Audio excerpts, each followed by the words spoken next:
Muy buenos días. Quiero agradecer a los colegas de San Martín por la invitación a este evento, a exponer un tema quizás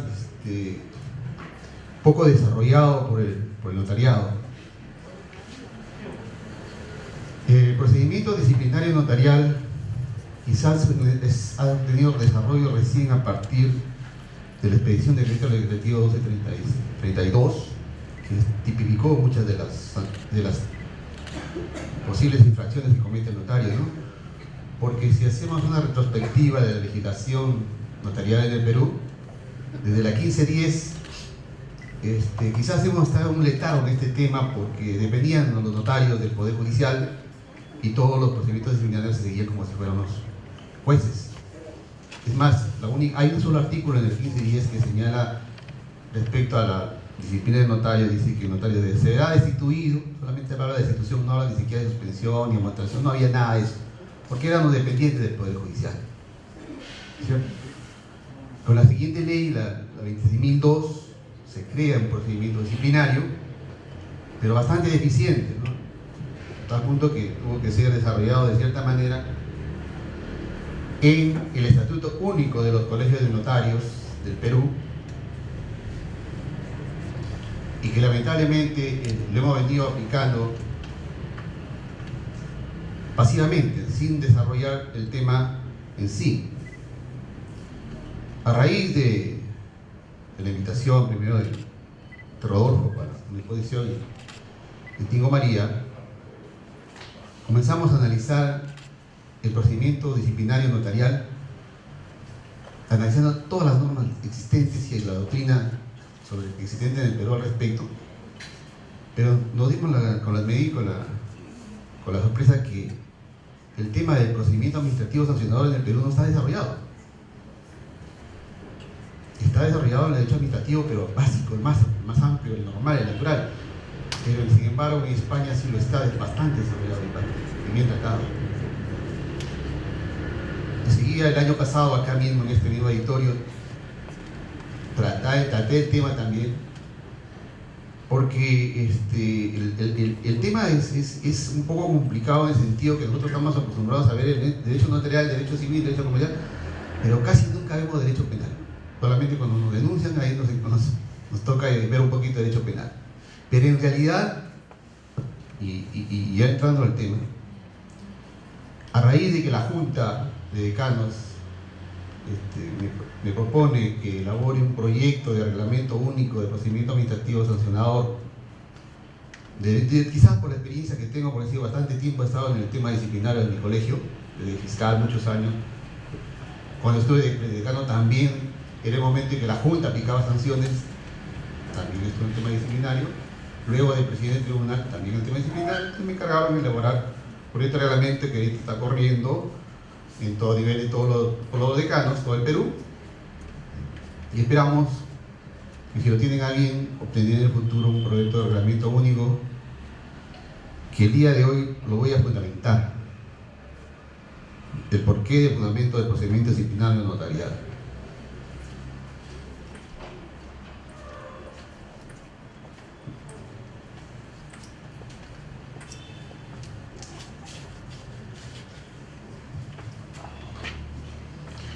El primer fundamento que tenemos, que propongo, es el Estado. Entonces, la primera pregunta que surge: ¿la fe pública es un servicio profesional o es un poder del Estado? ¿No? Quizá como paréntesis en el tema del servicio profesional, justo ayer en la asamblea de decanos hablábamos que los notarios tenemos que estar doblemente colegiados, en el colegio de abogados y en el colegio de notarios, para poder ejercer la función notarial. No hubo una discrepancia ahí. Entonces, si estamos colegiados, no estamos colegiados en el colegio de notarios, no requerimos colegiatura en el colegio de abogados. Pero otra poder dice: así se requiere la colegiatura del colegio de abogados y estar al día porque tenemos que ser abogados. La pregunta es si para ser abogado se requiere la colegiatura. Es un tema que lo dejo ahí para investigación posterior, porque es muy importante, porque precisamente una de las causales de ser notario es perder los requisitos de ser notario, y no los requisitos de ser notario es ser abogado.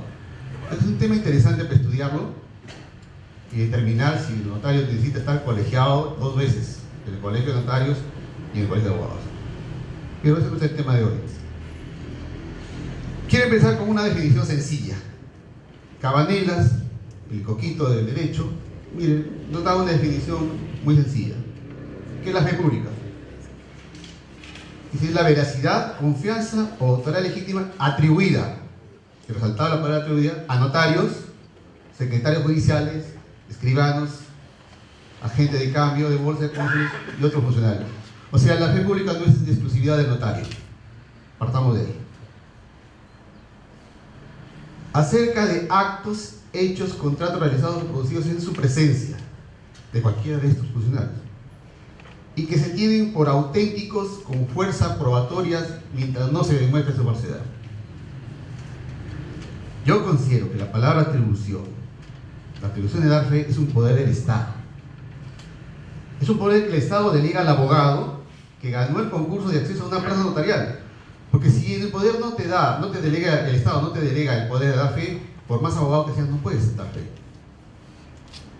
Se materializa mediante un decreto supremo por la firma del presidente, porque precisamente el presidente representa al Estado, que lo faculta como notario a dar fe pública de manera privada.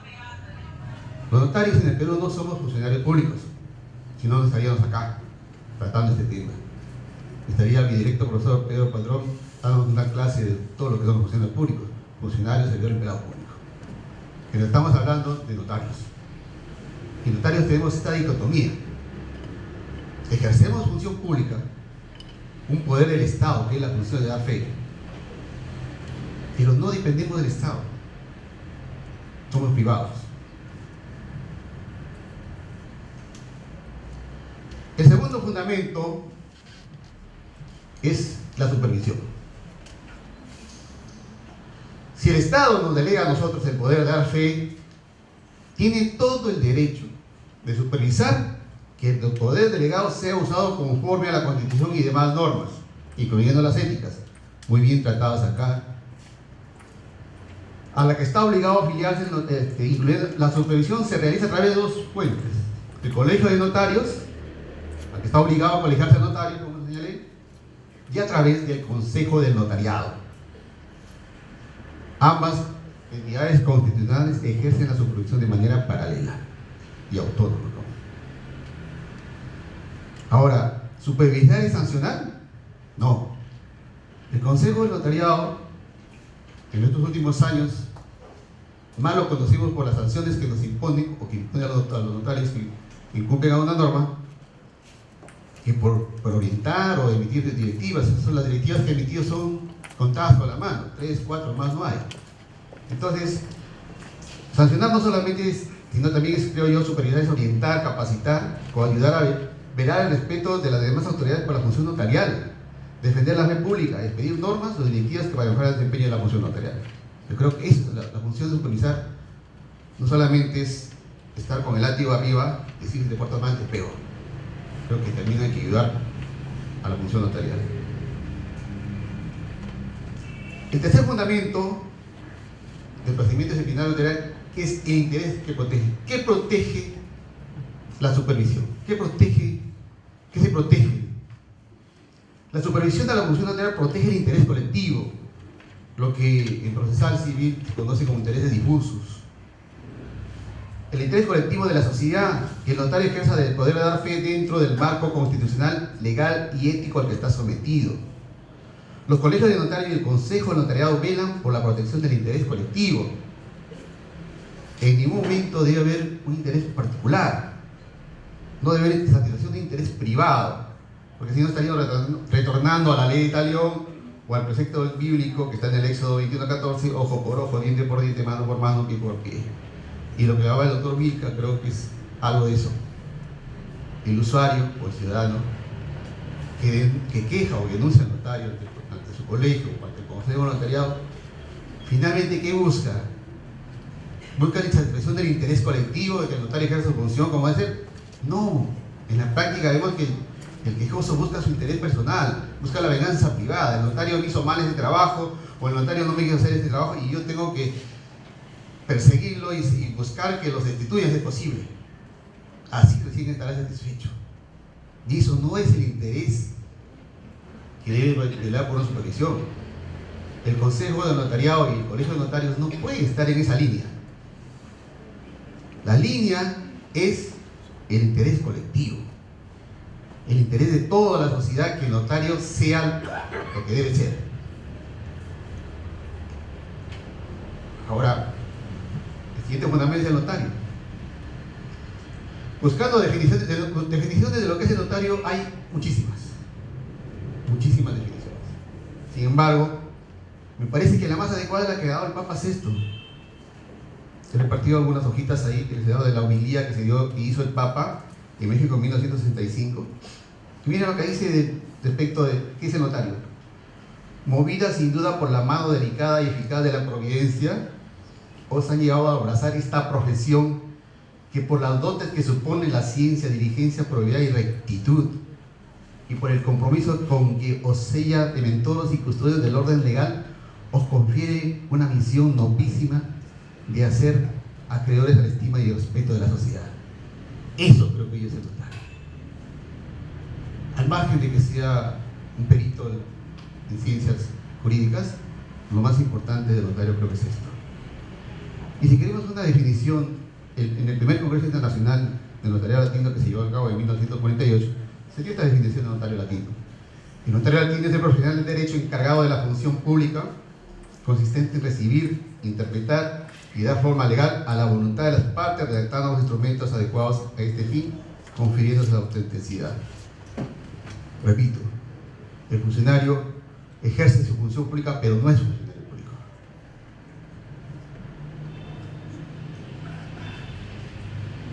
Ahora entramos al tema, ¿qué es la potestad sancionadora del Estado? La potestad sancionadora del Estado es una sola, y eso debemos entenderlo. El ius punendi del Estado es uno solo, sino que el ius punendi se divide en dos: en potestad general, que es tratada a través del derecho penal, y la potestad llamada de autocontrol.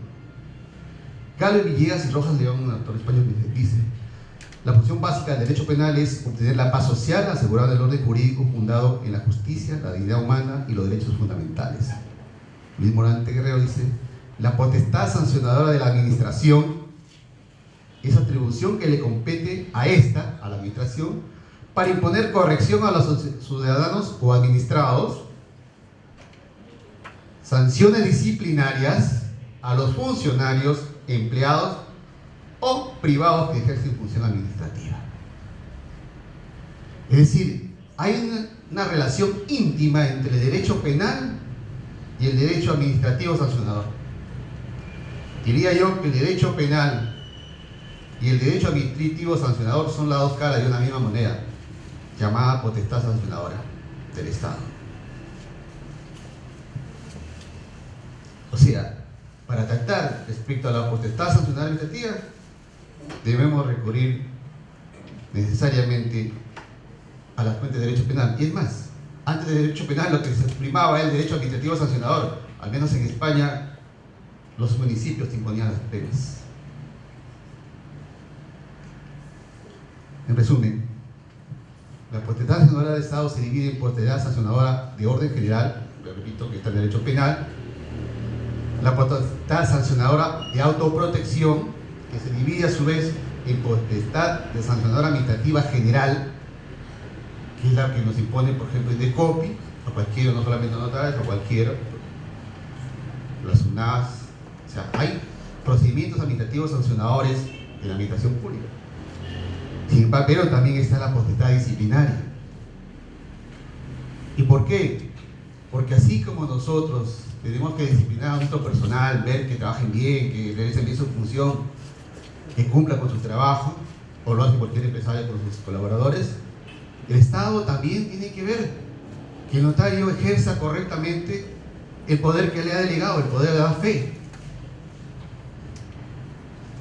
Y los notarios tenemos que terminar de entender que no tenemos brindando un servicio profesional. Si fuera abogado, uso toda mi pericia para defender un caso y estoy utilizando un servicio profesional. El médico usa esa pericia para curar. tiene que tener su pericia, su capacidad, su profesión para hacer un edificio.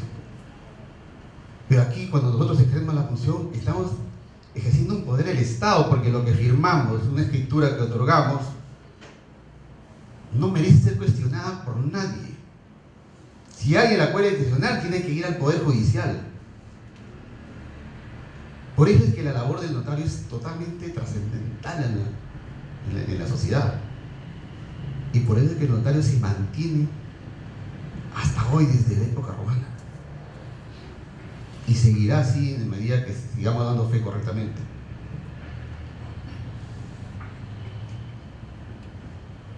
El Tribunal Constitucional Peruano ha señalado: la potestad sancionadora regula las facultades de las entidades para establecer infracciones administrativas y las consecuentes sanciones a imponerse a los administrados. En el expediente 2050 de 2002 dice: los principios de culpabilidad, legalidad, tipicidad, entre otros, constituyen principios básicos del derecho sancionador, que no solo se aplican en el ámbito del derecho penal, sino también en el derecho administrativo sancionador. Y esto que lo dice el tribunal lo trae no porque al tribunal se le ocurrió, sino que su fuente es la Convención Interamericana de Derechos Humanos. Porque la Comisión también ha establecido que estos principios del derecho sancionador, de las potestades del Estado, de la sancionadora del Estado, no solo se aplican en el ámbito del derecho penal, sino en el ámbito del derecho administrativo sancionador, porque estamos sancionando, estamos aplicando una sanción a una persona. Y cuando aplicamos sanciones, perjudicamos derechos fundamentales. En materia penal, privamos la libertad a una persona, derecho fundamental básico, derecho de libertad. Cuando sancionamos a un notario, privamos del derecho fundamental, si lo suspendemos del derecho al trabajo. Está en juego su derecho al trabajo, su derecho el derecho a sancionarlo. Entonces, que quede claro, y ya para el Tribunal Constitucional, el derecho disciplinario, el derecho administrativo sancionador y por ende el derecho disciplinario tiene que necesariamente seguir esos principios. Morón Urbina, en su último libro que ha publicado, ¿qué dice? La potestad sancionadora constituye una competencia de gestión necesaria, complementaria a la potestad de mando y corrección del adecuado cumplimiento del orden administrativo establecido en procura del interés general. Volvemos al interés general. O sea, cuando disciplinamos al notario, no estamos satisfaciendo el interés del usuario. No debemos hacer eso. El usuario no tiene que tener ningún interés. El interés es el interés general, el interés del Estado. Es un interés colectivo, un interés difuso.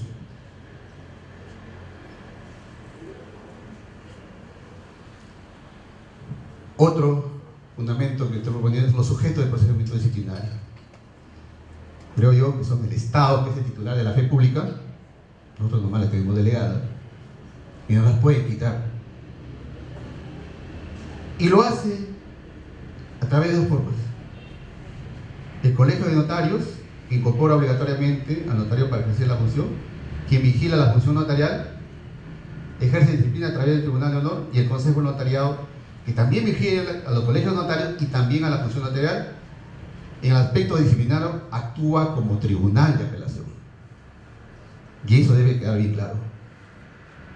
El tribunal tiene dos funciones: una función netamente administrativa y una función de tribunal de apelaciones.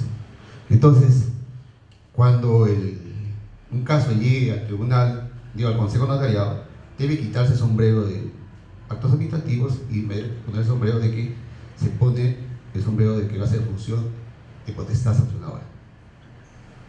Y lo voy a explicar por qué más adelante. El otro sujeto del procedimiento disciplinario es el notario, que recibe por delegación del Estado la facultad de dar fe. Está obligado a cumplir todas las normas, incluyendo las éticas, en el ejercicio de su función notarial. Obligado a supervisar a sus colaboradores en la correcta aplicación de las normas a que está sujeto el notario, ya que los errores de los colaboradores no eximen de responsabilidad al notario conforme a la ley de la materia. El doctor Arias y él nos han explicado el caso del colega de Lambayeque, que de alguna manera quiso defenderse trasladando la responsabilidad que recibió una mala información de su colaboradora, pero no, la ley notarial es clara, podemos tener colaboradores, pero la responsabilidad es nuestra.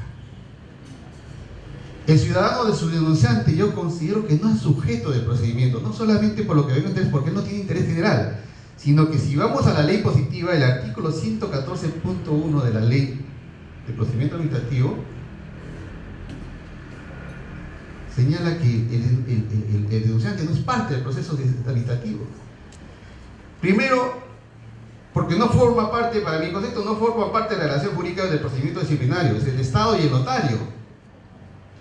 Como es un interés difuso, cualquier ciudadano puede dar noticia o denunciar o comunicar al colegio o al consejo que hay una mala praxis de un notario, sin necesidad de tener interés alguno, sin necesidad de haber recibido un servicio prestado por el notario.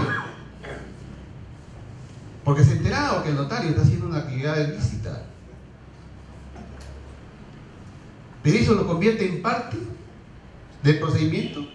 Hay que notificarle que del anual lugar, hay que pedirle hay que permitirle que apele si no está conforme, no está satisfecho él con la sanción que impuso el tribunal. Repito, ¿de quién estamos satisfaciendo el interés? ¿Del denunciante, del quejado, del quejoso o del Estado? Bueno, si fuera el quejoso tenemos toda la razón, es parte del proceso, pues, y como toda parte tiene interés en satisfacer su propio interés, habría que permitirle que apele, que haga todo lo que tenga que hacer el procedimiento disciplinario. Miren, ustedes revisen todas las normas notariales, todas, absolutamente todas, desde la ley, reglamentos, directivas, lo que quieran, en ninguna van a encontrar que al denunciante, al quejoso, lo consideran parte. No es parte del proceso. La ley notarial actual dice que el derecho de defensa la ejerce para el notario. Quien apela es el notario.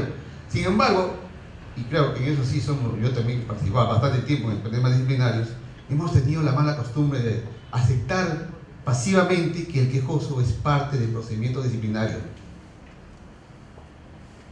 Y le hemos permitido apelar porque le notificamos la opción del lugar.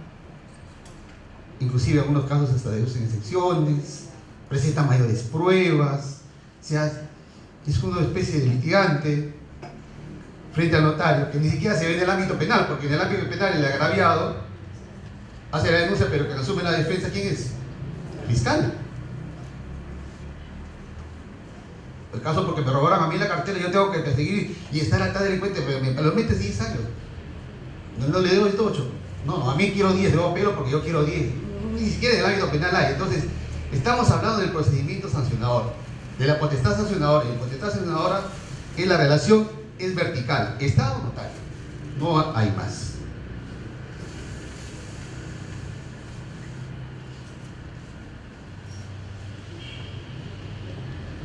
Los principios del procedimiento disciplinario notarial, ya lo mencioné, han sido reconocidos por el Tribunal Constitucional.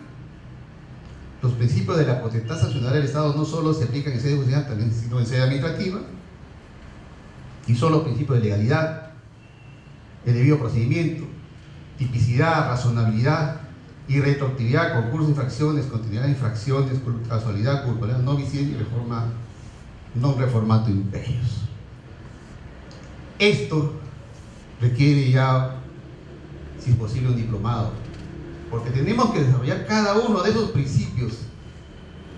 Miren, el doctor Arias en su exposición señalaba que parecía excesivo, y que de 3 días el Consejo Notarial haya aumentado apenas 30, y en otro caso de 1 día a 1 año de suspensión, y se preguntaba él como juez cómo tenía esa dificultad para señalar la pena imponer, o en ese caso del quantum de la reparación civil. Bueno, ese mismo problema lo tienen los jueces penales y lo debe tener toda persona que va a imponer una sanción. Pero ya sobre esto, en el ámbito, estamos en un Estado constitucional de derecho. La Constitución prima sobre todo.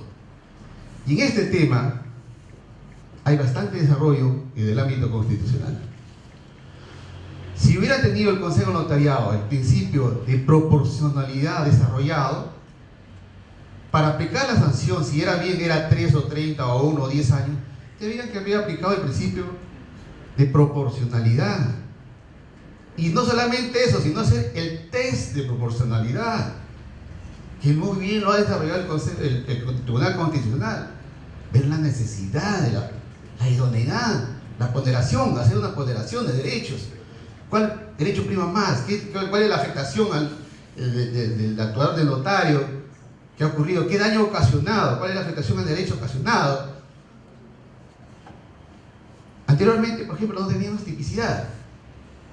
Yo peleaba en mi colegio, cuando estaba de fiscal, con mis demás colegas de la Junta Directiva.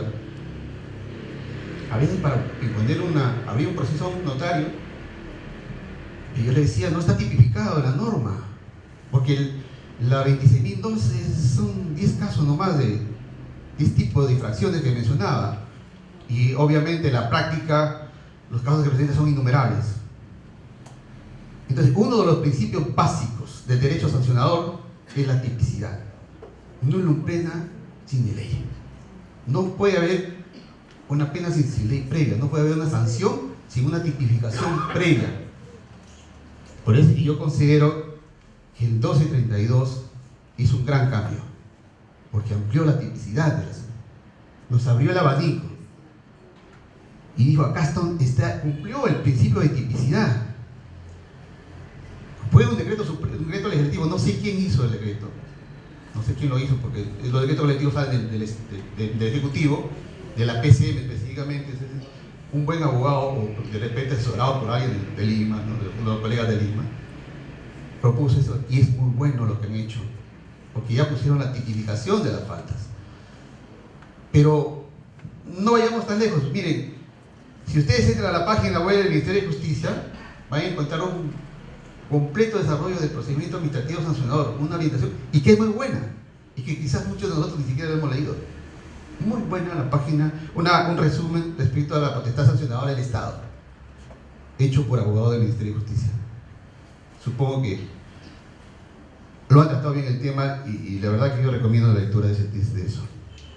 Entonces, aplicando estos principios, sobre todo el de razonabilidad y de retroactividad, el de razonabilidad y el de proporcionalidad. Dentro de la racionalidad está el tema de la proporcionalidad y de la ponderación de derechos. El test de proporcionalidad, que vuelvo a repetir, lo trata el Tribunal Constitucional en innumerables sentencias del Tribunal.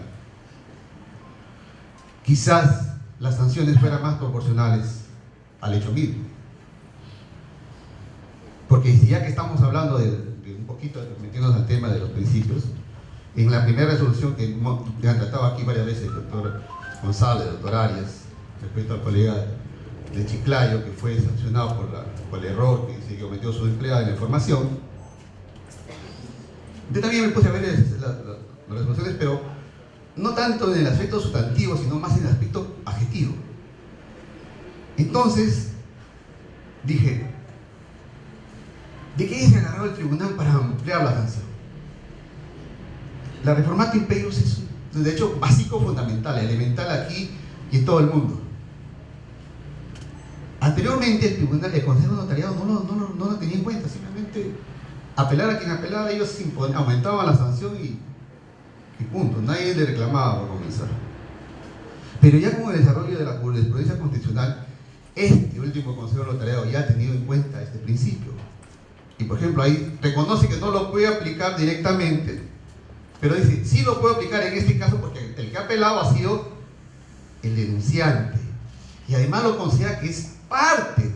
Y lean en la resolución, dice que el denunciante es parte del procedimiento. Lo considera como parte. Y por eso dice que sí puede aplicar la reforma empeora. Por eso es que aumenta la pena. Es más, en esa misma sentencia, si ustedes la leen con detenimiento, hay el tema de la prueba prohibida.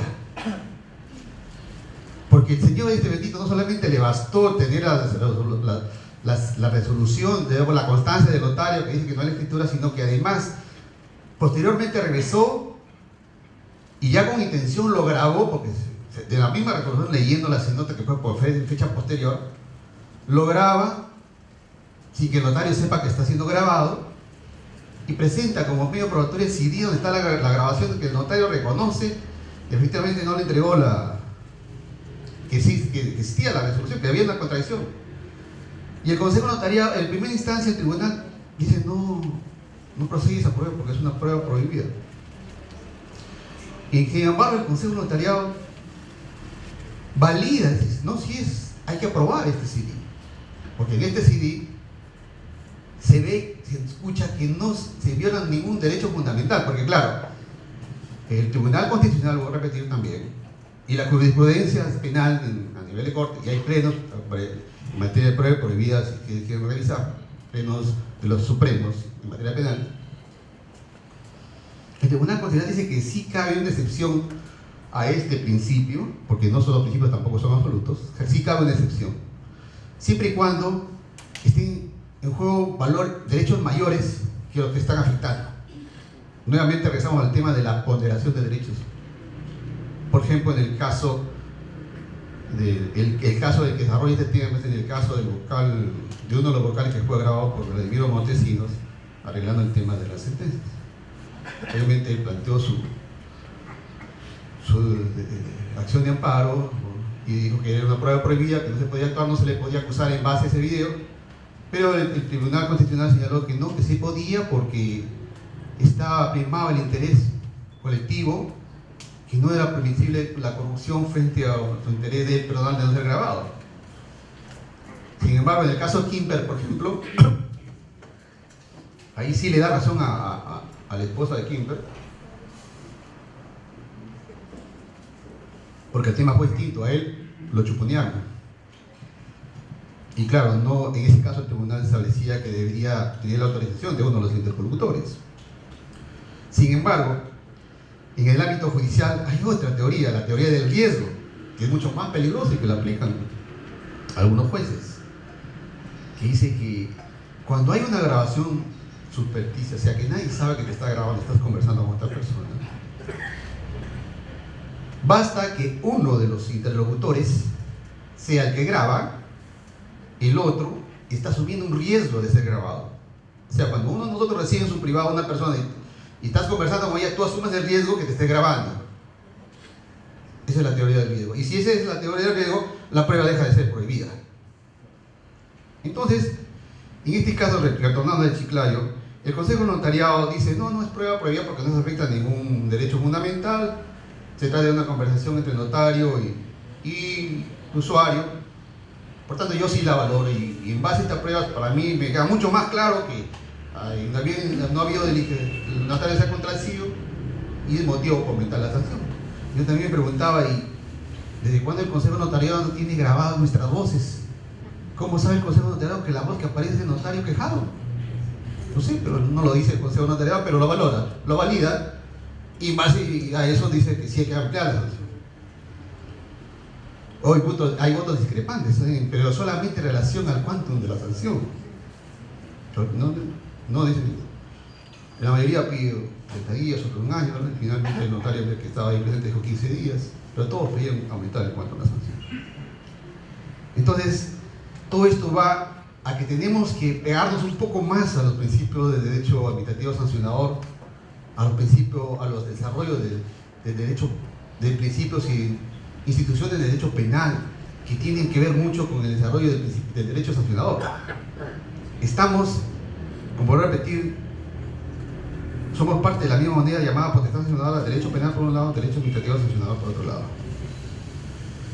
En Costa Rica, otro del tema que yo lo vi, que lo pongo aquí al principio de la primera instancia, que lo vimos en un pleno de tribunales de honor en Trujillo, porque Trujillo, debo reconocer, fue el primer colegio de notarios del Perú que no aceptó una apelación de un quejoso y de un banco.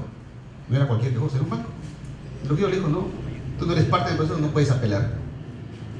Se separaron fuertes y no apelaron, no les permitieron la apelación. Entonces llevamos, según pleno, la Junta de Notarios del Colegio Notario del Perú organizó un pleno de tribunales registrales en Trujillo. Y uno de las conclusiones de ese pleno fue que el quejoso sí era parte y podía apelar porque tenía derecho a la plural instancia. Ese fue el argumento. Sin embargo, respecto al principio de plural instancia,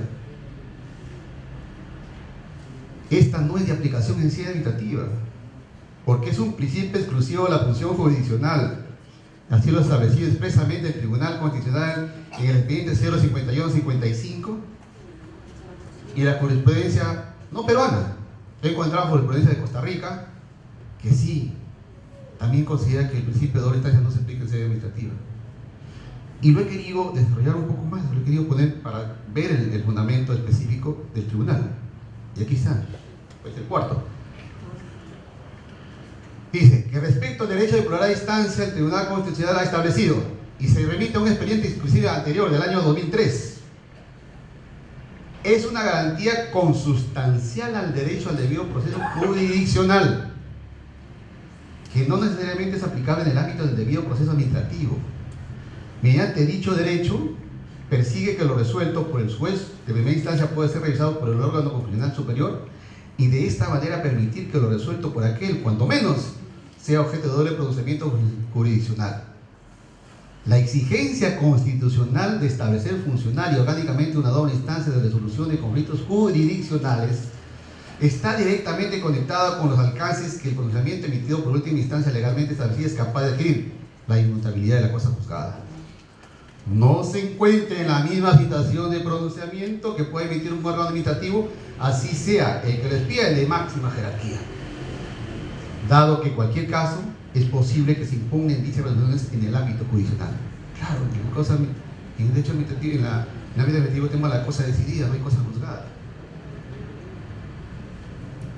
En este sentido, este tribunal debe recordar que la garantía que ofrece todo Estado de Derecho no es que las reclamaciones entre particular y el Estado o sus órganos sean resueltas en sede administrativa, sino precisamente ante un tercero imparcial y previamente determinado por la ley, de manera que él no está dentro de la existencia de la autoridad administrativa superior al que pide previamente el acto no constituye violación del derecho de plural instancia. O sea, que aún en el caso que no haya un órgano superior en la sede administrativa no se está violando el derecho a la doble instancia.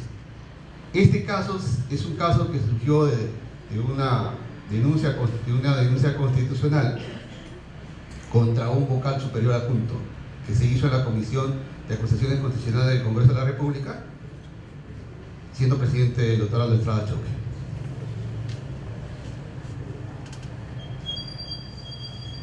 Ahora, analizando el tema decía yo, pero bueno, por alguien decir sí, pero el tercero tiene que tener alguna participación. Entonces, viendo el abanico de posibilidades, y aquí está el doctor Patrón, que no me deja mentir, el procedimiento general establece estos tres procedimientos. Aparte del general, hay solamente estos tres procedimientos. El trilateral es el procedimiento administrativo contencioso seguido entre dos o más administrados ante las entidades de la administración. O sea, el procedimiento disciplinario notarial no puede ser trilateral. De la actividad administrativa de fiscalización constituye el conjunto de actos y diligencias de investigación, supervisión, control o inspección sobre el cumplimiento de las obligaciones, prohibiciones y limitaciones exigibles a los administrados. El procedimiento notarial tampoco es uno de fiscalización. El procedimiento sancionador disciplina la facultad que se atribuye a cualquiera de las entidades para establecer infracciones administrativas a las consecuentes sanciones a los administrados. Se aplican con carácter supletorio a todos los procedimientos establecidos en leyes especiales. Subsumido en este procedimiento sancionador está nuestro procedimiento disciplinario notarial. Entonces, la ley administrativa se aplica supletoriamente a nuestro procedimiento disciplinario notarial. ¿Qué propongo? Que debe ser un procedimiento autónomo de aplicación solo a notarios por relación especial que hay entre Estado y notario. Ejercemos función pública, pero estamos dentro de la actividad privada, no somos funcionarios públicos, el Estado no nos da ni un sol, más bien nos cobra todo lo que puede. La relación Estado-funcionario público es de dependencia, claro, subordinación laboral, por tanto sujeto a las normas de derecho público y por ende a las normas disciplinarias del Estado. La relación Estado-notario es de supervisión del poder otorgado por el Estado al notario, no hay subordinación laboral ni dependencia, está sujeto a las normas que rigen la actividad privada, pero obligado a cumplir las normas de orden público que rigen su función federal. Y el procedimiento notarial siempre es de oficio y no por impulso de parte. La ley establece plazos para investigación para el fiscal, de resolución para el tribunal, de resolución para el consejo de notariado. Todo es de oficio, todo se debe seguir automáticamente y cumplirse los plazos. Porque la actual ley establece que si ninguno de estos entes, de estos órganos competentes, cumple los plazos, los sancionan con multa. A nadie nos gusta que nos toque el bolsillo. Entonces, estamos obligados a cumplir el plazo sí o sí. Y a seguir el procedimiento establecido.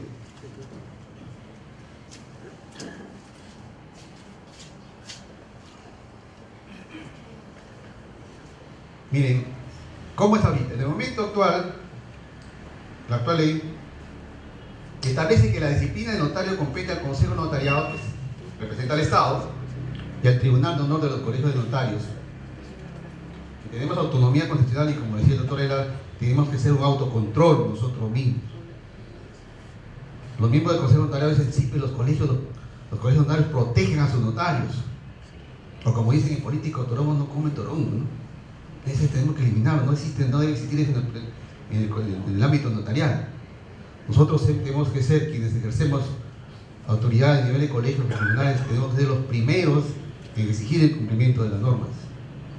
La autonomía de los colegios notarios no puede ni debe llegar a la anarquía en cada colegio, en la que cada colegio fije sus propias reglas disciplinarias.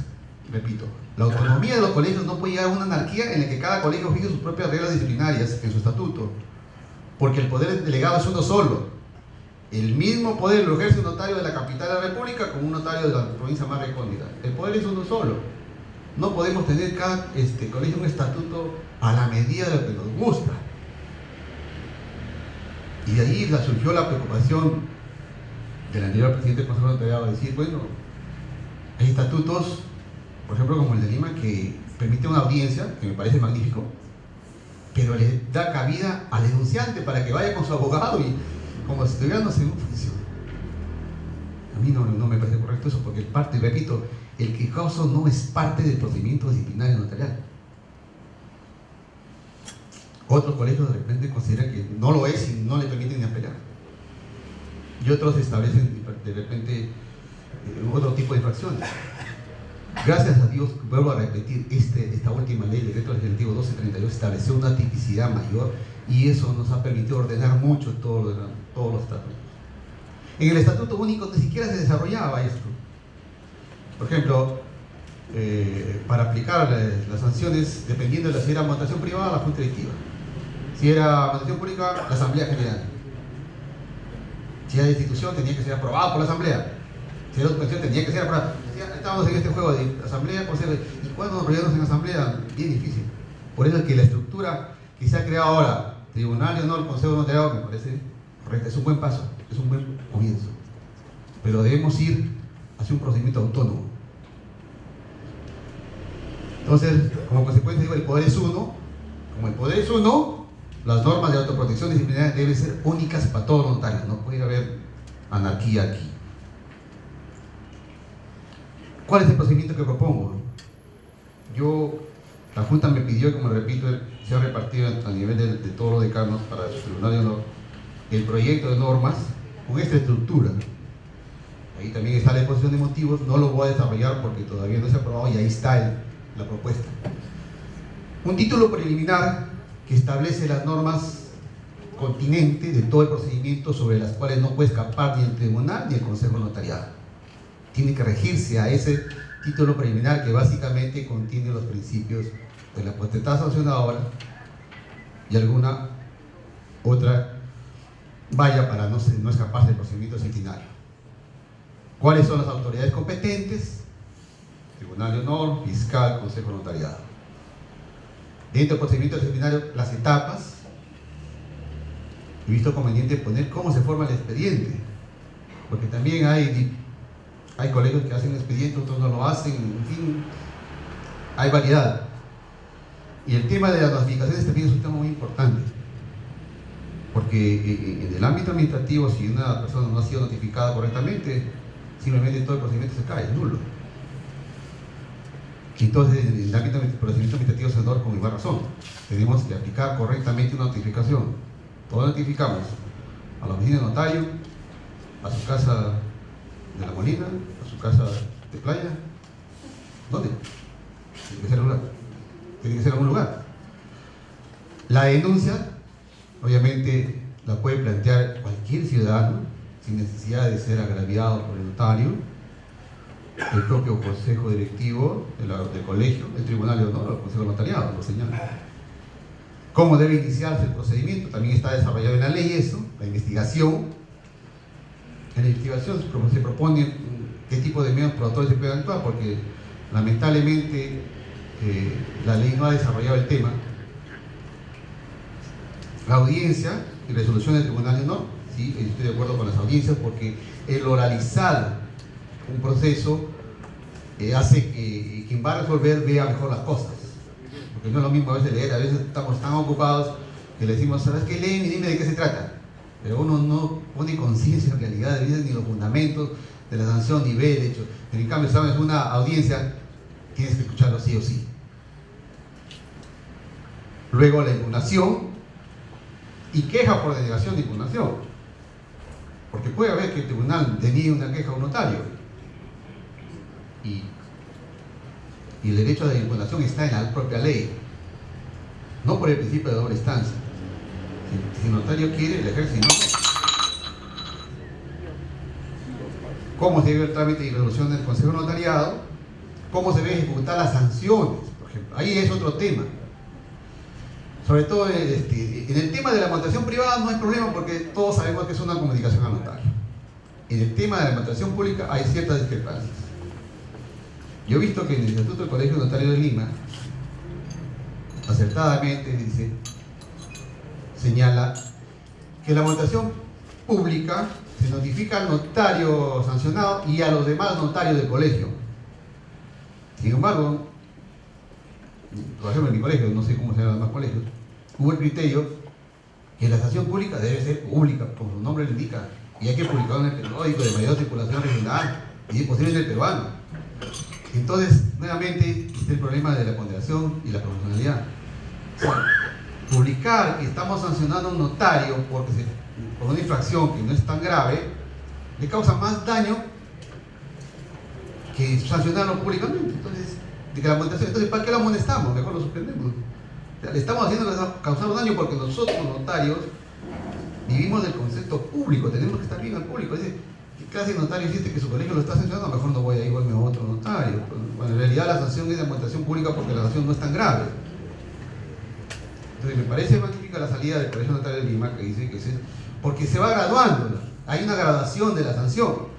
Y eso viene en colación de que anteriormente la ley 26.002, por ejemplo, el Estatuto Único decía que la sanción de amonestación pública se aprueba en asamblea y ahí quedaba. Tampoco diga que hay que hacer publicación en el diario. La ley de 26.002 también señala que la amonestación es por asamblea. O sea, la privada para el notario, las públicas para el notario y sus demás colegas, para que se enteren todos. La suspensión sí hay que comunicarla por un hecho fundamental, hay que comunicar a la ciudadanía que esa notaría va a estar cerrada. Y la extensión hay que hablar, ¿no? Entonces, en la ejecución de sanciones se desarrolla cómo deben ser aplicadas, cómo deben ejecutar las sanciones. También desarrollamos el tema de la medida cautelar y la petición de la infracción. Este es el procedimiento que estamos proponiendo. Espero que haya quedado clara mi posición y veamos qué va a resultar de todo esto en la próxima junta de dictamen que vamos a tener. Cualquier sugerencia, esto ya no está a recibirlo. Muchas gracias.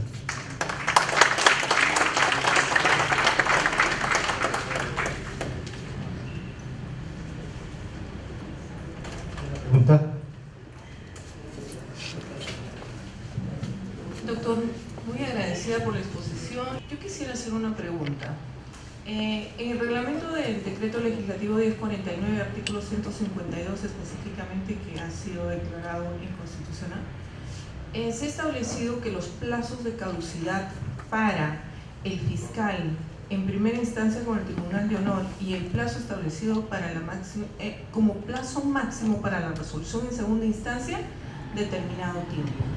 Sin embargo, a diferencia de cualquier otro proceso administrativo, en este caso disciplinario, se ha considerado que los plazos de caducidad no se aplican, o estos términos de tiempo no se consideran como plazos de caducidad, lo cual implica también una cierta desventaja para quien ha sido procesado, por cuanto al no cumplirse los plazos, ese procedimiento habría caducado y podría dar inicio al recuento de lo que es el plazo prescriptorio.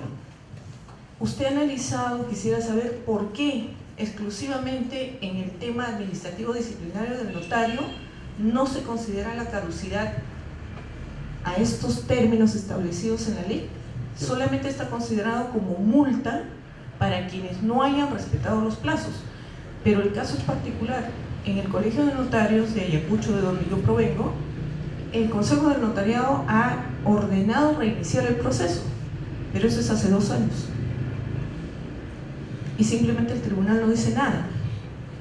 Y no hay forma, es más, el Consejo del Notariado ha dispuesto que ese tribunal de honor tendría que ser procesado por incumplimiento, pero como es el mismo tribunal de honor, tampoco se apertura un proceso. Entonces, no hay forma de cómo salir de ese entrampamiento en el cual particularmente me encuentro.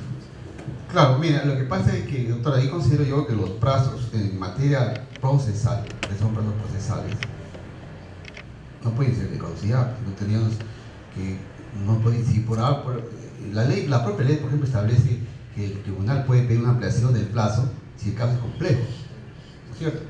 Si no, si establecemos que el tribunal es un plazo de caducidad, que el tribunal no cumple dentro del plazo que establece la sanción administrativa o no al lugar, o el Consejo Notarial no lo hace, pues simplemente estaríamos que, supongámonos como sucede en el Poder Judicial, si donde los plazos nunca se cumplen por la excesiva carga procesal que hay. Si en un colegio hay excesiva carga, pues simplemente no se podría procesar a un notario, ya caducó y la sanción que cometió, ¿no? Yo creo que habría que ser un poco más flexible, por eso es que la ley y los reglamentos prevén los plazos de prescripción y no plazos de caducidad. El problema ahí es de que el Tribunal de Honor, si tiene alguna antipatía con determinado notario que ha sido sometido a proceso disciplinario, bajo esa lógica, podría asumir la responsabilidad de tener que pagar la multa y aguantar todo el tiempo que viera por conveniente. Claro, no, por eso está el Consejo. Me parece correcta la función del Consejo en el sentido que ha pedido al Consejo al Tribunal procesar lo mismo al Tribunal por incumplimiento de sus funciones. Es correcto. Ahora me dice, el propio Tribunal no se puede abrir proceso. No es así. Pues tendría que, yo creo que ahí el Consejo Notariado debe haber exhortado a que se convoque una asamblea y se nombre un tribunal ad hoc para ver si pasa. Lo que pasa con nosotros hemos hecho, en PIR hemos tenido esos casos varios, en que se cuestiona el notario que ha quejado a casi a todo el colegio, solamente será un notario de los que no ha quejado. Entonces cualquier notario que asuma la función disciplinaria contra él, inmediatamente lo tacha. No, es mi enemigo público, no me puede tocar, yo con él me peleo, no puede procesarme.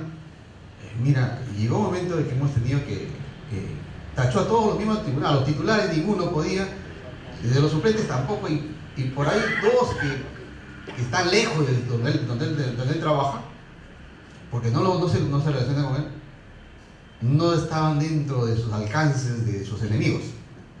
Entonces quedaron 2, pero faltaba 1. ¿Y de dónde sacamos? En medio de todo el colegio no podía nadie, el colegio de notarios podía, porque todos son sus enemigos. Todos le tienen cola, todos lo quieren tener fuera del colegio. Tuvimos que recurrir a un colega, porque la ley lo permite, de otro colegio, y nombrar un miembro del tribunal de otro colegio que gentilmente asumió el tribunal, completó el tribunal para efecto de continuar con el proceso. Si el tribunal en su conjunto ya es reacio a hacerlo, obviamente el Consejo Notarial tendrá que iniciar una acción administrativa directa y pedirle a la Junta Directiva que convoque, ¿no? Si estamos en una situación de entramamiento, creo yo, porque claro, depende de los colegios autónomos, totalmente autónomo. Si el decano no quiere, no convoca asamblea nunca, no podría convocar nunca eso, pero ya habría una afectación al derecho, porque ahí se está violando evidentemente el debido procedimiento a la ley. Si usted la quejada debería haber planteado una acción de amparo hace rato. Bueno, doctor, el tema es que mi colegio ha elegido los 3 miembros titulares y solamente un miembro suplente. Se exigió en la asamblea que se tuviera que elegir a los 3 miembros suplentes y simplemente decidieron no, hemos decidido con solo uno. Entonces se complica más el asunto. ¿Por qué? Porque justamente esos 3 miembros del tribunal, ya el Consejo del Notariado ha dispuesto que se les aperture procesos a ellos. ¿Y quién procesa? Sí. Y ahora, la Junta Directiva, que es de la misma línea del Tribunal de Honor, simplemente decide no convocar nada. Con él no es el problema, claro, porque todos los de esa Junta Directiva, todos los de ese miembro, de los miembros del Tribunal, simplemente están con una orden del Consejo de que tienen que ser procesados. Como le voy a repetir, obviamente, si ya no cabe ningún recurso dentro de tu propio colegio, están violando todo tu derecho, pues la única manera que te quede es el proceso de amparo. El Tribunal Constitucional tendrá que obligar a ese colegio, y precisamente, esos temas que acaba de decir, es muy buena la intervención de la doctora, porque precisamente esos temas son los que motivan que el Consejo de Notariado diga si tiene que haber un tercero ahí que apele, porque los notarios se cuidan, se tapan entre ellos. Sí tenemos que poner sanciones elevadísimas para corregirlos. No podemos permitir lo que están haciendo. A nivel del Perú, un colegio de notarios no quería nombrar Tribunal de Honor. Simplemente no quería. Bueno, lo requería, el Consejo lo requería, nombra tu tribunal. Hasta que le dijeron al decano, mira, si no lo nombras te vamos a procesar y hasta que podamos destituir ya por recién vamos a... no podemos llegar a ese extremo, tampoco de recibir amenazas para poder cumplir con esta función. Si vamos a seguir con esas prácticas, pues créanme que lo que el Consejo de Notariado diga va a estar bien. Nos van a tener agarrados del cuello toda la vida. Tenemos que aprender ya nosotros a ser debidamente autónomos, a ejercer la autonomía. La autonomía, repito, no es anarquía. Están mal los colegas. La autonomía no es anarquía. La autonomía es desarrollarnos nosotros mismos y disciplinarnos, autoprotegernos, porque si protegemos tu función, mi función, estamos protegiendo al todo sistema notarial peruano y al sistema notariado latino. Tenemos que tener una visión más amplia del problema. No podemos inscribirnos a un interés personal o particular, es lo que yo repito, aquí no estamos viendo intereses de notario entre notarios, ¿no? Yo no lo proceso porque no me da la gana, o no lo proceso porque no es mi enemigo, o le pongo... No es personal. Cuando uno asume una función frente al tribunal, tiene que desprenderse de su saco de notario y elevarse y ser el protector de la función notarial, dejar de lado sus intereses personales y particulares y hacer lo más feo, porque a nadie le gusta sancionar y a nadie le gusta ser sancionado, pero alguien tiene que hacerlo y hay que hacerlo bien.